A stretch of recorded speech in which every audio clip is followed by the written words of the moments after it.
You were never meant to blend in, but from the moment you opened your eyes, the world told you to be smaller, softer, quieter. You obeyed at first, not out of weakness, but out of instinct. You observed, watched how power moved through fake smiles and hollow handshakes, how the loudest ones rarely carried the weight to back it. You learned quickly, the ones like you, the ones who remember, aren't welcome. They're monitored, studied, silenced. There was always a dissonance inside you, a soundless hum that grew louder in empty rooms, a gravitational pull towards something ancient, something not quite of this world.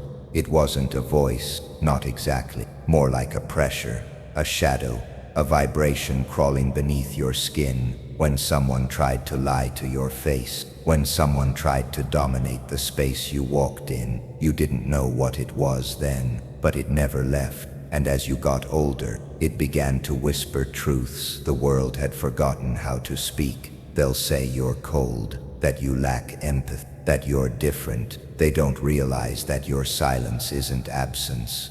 It's calculation. You don't react because you're listening to something deeper than them, something buried in your blood. You see patterns others miss. You feel shifts in energy before they explode. This isn't sensitivity, it's surveillance, and the system was never designed to serve someone like you. It was built to break you before you could remember who you were. History lied, but your bones remember. You weren't born to survive.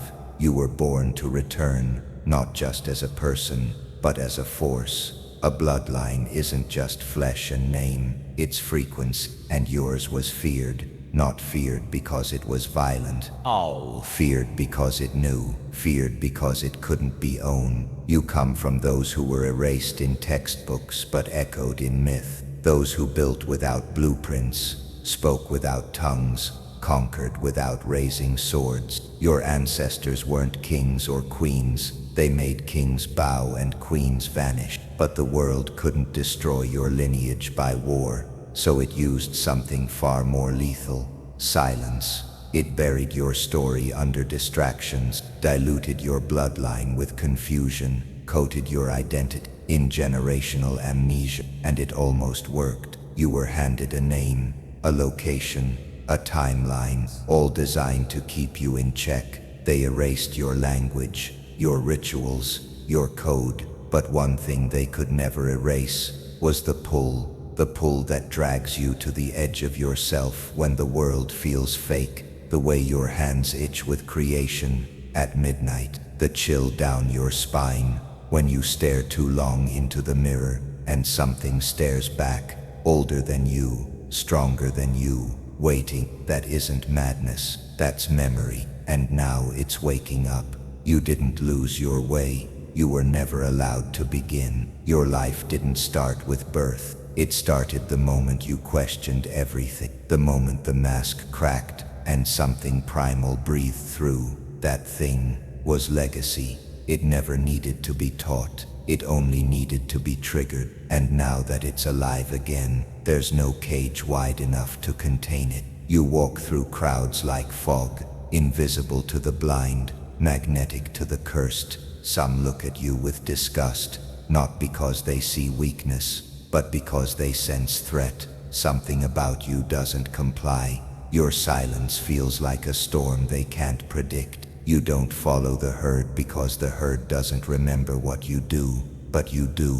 Every cell in your body is wired for something more. You don't need proof. You are the proof. And now, they feel it. The shift, the slippage, the glitch in their carefully maintained illusion. You're not just stepping into who you are. You're dragging an entire bloodline with you. One they tried to forget. One they never wanted remembered. It started with shadows in your sleep. Figures that didn't chase, didn't speak, only watched. Eyes older than time, whispering names you don't remember learning. Symbols etched in fire behind your eyelids. At first you told yourself it was nothing.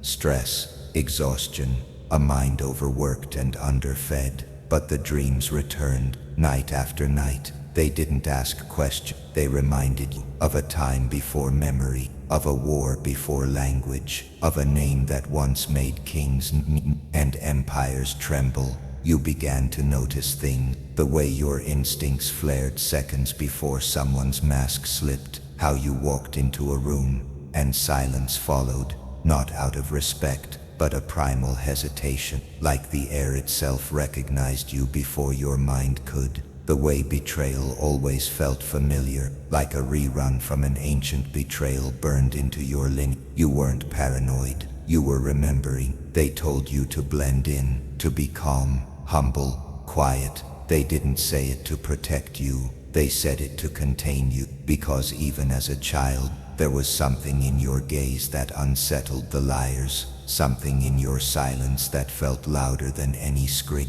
You weren't raised to command, but your presence always unsettled the hierarchy. Teachers watched you carefully, friends turned distant without warning, lovers felt exposed in your closeness, not because you did anything, but because your very existence reflected everything false in theirs. What they don't understand is that you come from a line that survived extinction by adapting its camouflage. Your ancestors weren't lost, they went dark, because only in the dark could the truth survive. And now through your skin, your voice, your thoughts, they speak again. You've always had the urge to pull away, to dissipate, isolate, observe, not because you're broken, but because you've always felt watched. The surveillance wasn't external, it was ancestral. 1,000 eyes watching from beneath your blood, waiting for your mind to mature enough to see them. There's a reason you read people like encrypted file, why you smell manipulation before it has a voice, why your boundaries feel like ancient fortresses, not modern preferences. You weren't built in this world, you were smuggled into it with codes in your DNA, rituals locked inside your silence. The shaking you feel isn't anxiety, it's calibration, your system adjusting to an ancient frequency, one you were never meant to access until the moment came, and the moment has come. They've tried to erase this lineage before, burned your records, killed your name, called your ancestors demons, pagans, outlaws. But fear never forgets what history tries to delete. That's why when you enter certain places, the energy shifts. Why strangers recognize you with confusion or unease. You remind them of something their blood once feared. And that's not arrogance, it's biology. So now the dreams are louder. The silence before betrayal cuts sharper. Your solitude no longer feels empty. It feels armored. You're no longer trying to fit in. You're trying to remember. And the closer you get, the more the world around you starts to malfunction. People fall away, systems glitch, paths close. That's not failure, that's filtration. The old code is reactivating, and only what's aligned can stay. You are not evolving, you are resurfacing. The you that walked through ancient wars with a head unbowed. The you that once swore an oath in blood and fire. The you that was feared not for your violence but for your vision. You don't need permission to rise. You need memory, and memory is returning, one echo at a time. They never ignored you. That was the lie. The truth, they studied you quietly, obsessively, like something they couldn't explain but feared might awaken. You felt invisible in rooms, dismissed in crowds, but it wasn't neglect. It was strategy. You were never overlooked. You were being contained. Every glitch in your life, every delay, every inexplicable detour, none of it was random. From the moment your bloodline resurfaced in your body, they flagged you. Not in the open, not with sirens, but in cold databases buried beneath layers of firewalls and black budget corridors. Somewhere in a server that doesn't officially exist, your name glows red, not because of what you've done, but because of what you are. They don't fear your actions, they fear your awareness, because awareness is the point of no return. Once you see it, once you stop blaming yourself and start connecting the patterns, the chains don't just crack, they dissolve. You stop asking for permission, you stop kneeling, and that's when they lose control. You were born with instincts most have surgically removed. The way you sense tension before it brews, the way your body stiffens just before betrayal enters the room, the chill on your spine when someone lies with a smile. They said you were paranoid, they said you were too sensitive, but now you know that was conditioning, not truth. They needed you to mistrust your own radar. They needed your blade dulled by doubt, and yet the signal kept pulsing, buried beneath all the noise. A rhythm your ancestors once marched to. It lives in your blood, in your breath, in your refusal to die quietly. You carry traits they couldn't map, frequencies they couldn't decode, intelligence sharpened by silence, resilience honed in exile, presence carved from absence. So they surveilled, quietly, your keystrokes, your searches, your voice pitched and flattened through microphones you forgot were listening. You wondered why doors closed before you knocked, why people turned without reason. It was never about them. It was always about you. Controlled chaos designed to exhaust your will. Psychological warfare disguised as ordinary life. But their greatest mistake wasn't the monitoring. It was underestimating what watching does to the watched. Observation doesn't just suppress, it awakens. You became sharper, colder, strategic. You started noticing the watchers, the repeated usernames, the delayed messages, the shifts in digital winds when you spoke your truth. You began to see the system around the system, and it saw you seeing it. And now, they don't know what you've become, because the version of you they profiled no longer exists. That person died when the veil lifted. The new you doesn't broadcast. You maneuver in silence. You don't seek validation. You gather leverage. You don't respond. You record. Every insult archived. Every betrayal time-stamped. Every weakness you once showed now weaponized as a test they failed. You are not reactive. You are collecting, calculating, waiting, not for revenge, but for precision. Because this isn't about rage, it's about balance. And balance, when restored by the forgotten, often looks like chaos to the privileged. They studied you like a variable, but they forgot variables can evolve. Equations rewrite themselves under pressure. And now the formula has changed. You're not the subject anymore. You're the author. They wanted you muted. Now your silence makes them nervous. They wanted you contained. Now their systems glitch when you move. And the files, the ones with your name, your face, your DNA sequence etched in code, they're not warnings anymore. They're prophecies. You are the one thing they cannot predict, because what they tried to suppress was never yours alone.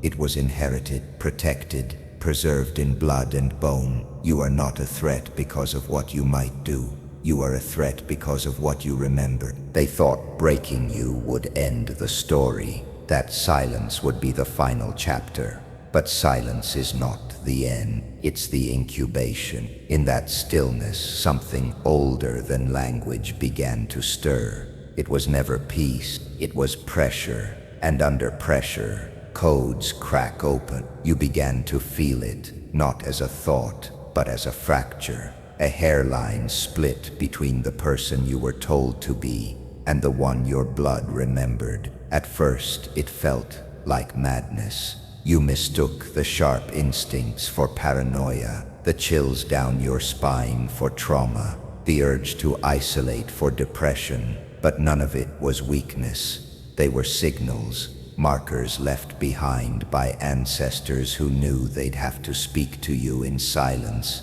in symbols, in suffering. And when the betrayals came, when the ones closest to you stepped back just far enough to let you fall, it wasn't punishment, it was activation. They were the triggers, not the threat. You were never meant to be normal. Normal was a costume, worn thin, stitched together by expectations, by fear, by the soft lullaby of fitting in. But no matter how well you played the part, something inside you never clapped for the performance. The real you was watching, calculating, waiting for a precise sequence of events. Loss, isolation, humiliation, abandonment, not accidents, algorithms, pre-coded doors. And now you stand in the hallway between who you were and what you're about to become. Your hands shake, not from fear but from release. The dam is breaking. You no longer crave validation. You crave vengeance without blood, war without noise, not against them, but against the system that trained you to beg, against the script you were handed at birth and told to memorize. You're not burning bridges. You're rerouting power. You're no longer the audience to your pain. You're the architect of what comes after. And now the memories return. Not memories of this life, but of thousands. Chicos, not of events, but of truths. The way you feel someone's lies before they speak. The way you sense doors before they open. These aren't gifts. They're inheritances. From bloodlines that didn't pray for peace. They prepared for war. Hidden orders. Forbidden names. Codes buried beneath skin and silence. You carry their final message, and it wasn't written in ink. It was encrypted in suffering, in survival, in solitude. You remember now. The nightmares weren't nightmares. They were transmissions. The symbols you sketched in margins were not doodles. They were sigils. You weren't daydreaming, you were downloading, and each betrayal carved deeper into the data. Until now. Until the moment everything familiar felt foreign. Until you looked in the mirror and saw not a reflection, but a return. You were never broken. You were compartmentalized. And now the compartments are collapsing. Now the fragments are forming something terrifying, something whole. You feel it when you speak and people pause. You see it in their eyes, the flicker of recognition before fear. They don't know what you are. They just know the room is different now. The temperature drops. The energy shifts. They look at you the way prey looks at a shadow it can't name. That's what happens when the old code activates. You don't chase anymore. You pull. You don't explain anymore. You observe. You don't react anymore. You calculate. There's no need to raise your voice. You've become the signal. You don't broadcast rage. You radiate inevitability. What they stole from your lineage was never theirs to keep. It lived in you, quiet, calculated, coiled, until now. You walk differently now, not with arrogance, not with pride. Those are too shallow. You move with something far older, something carved into your blood, long before your body remembered how to carry it. There is weight behind your presence. Rooms go quiet when you enter, not because of volume, but because of vibration. People feel it before they understand it. That tightening in their chest, that sense of standing near a dormant storm. They don't know what's changed, but they sense it. You no longer ask questions with your eyes. You observe. You no longer flinch when spoken over. You let them speak, and in their noise you calculate. There is nothing louder than silence backed by knowledge. You used to chase their approval like it held value. Now you see it for what it is. Counterfeit. Their validation was never currency. It was a leash, and you've cut it. The world hasn't changed. It's still ruthless, still loud, still built for illusions. But you have changed. The innocence you wore like armor was torn off in pieces.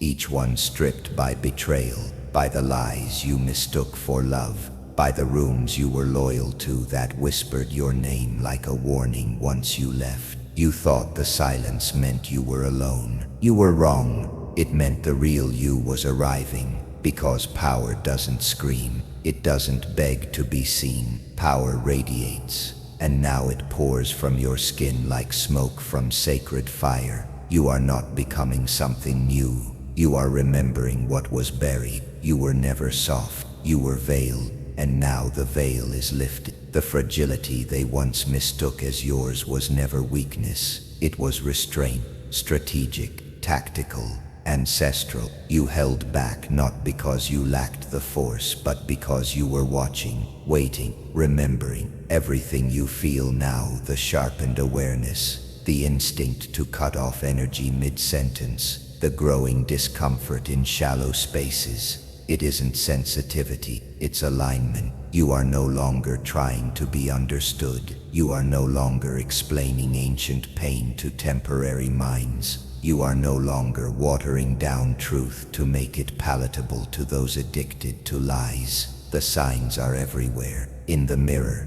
your eyes don't ask, they command. In the streets, strangers glance, pause and quickly look away, unsure why your presence burns into their memory like a symbol in a dream they weren't meant to wake from. They'll never say it aloud, but they sense it. You are not just a person anymore. You are a signal, a reminder, a rupture in the script they were taught to follow. And yes, some will try to return. They'll speak soft, use nostalgia like bait, but you've tasted betrayal in its purest form. You know how to read between tone and tactic now. Emotion no longer clouds your vision, it clears it. And what you once called overthinking, you now recognize as surveillance. Strategic foresight passed down through bloodlines that refused to die. This is your reawakening, not loud, not public, but seismic. A quiet shift that rearranges the ones who once dismissed you will feel the absence of your silence like a threat, because you no longer flinch. You watch. You no longer fear being forgotten. You understand now.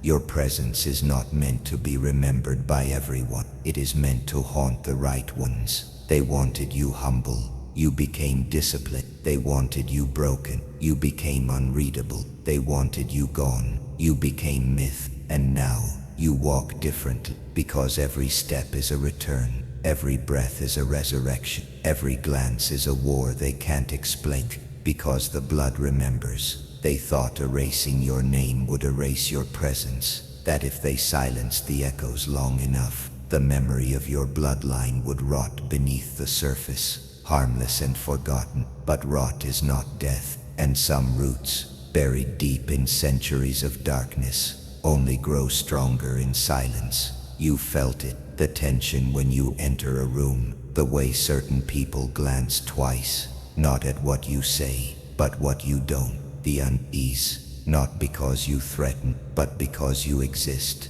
There's a weight to your presence now. It's not learned, it's remembered. A heaviness passed down from those who once stood above kings, from ancestors who never bowed, who ruled through silence and feared no gods. You didn't ask for this. You are this. They tried to breed out your rage through me, distract you with comfort, numb you with chaos, flood your world with noise so you'd forget the voice that was already inside you. But that voice never left. It whispered through suffer, sharpened itself on every betrayal. And when the last mask fell, when the final lie collapsed in your hands, that voice became a roar that shattered everything weak within you. Now, the air shifts when you breathe, not because you crave control, but because you don't. Power doesn't scream, it listens, waits, watches, and you've learned the art of invisibility, not to hide, but to haunt. You move through systems like a shadow made of memory. Proof that lineage cannot be deleted,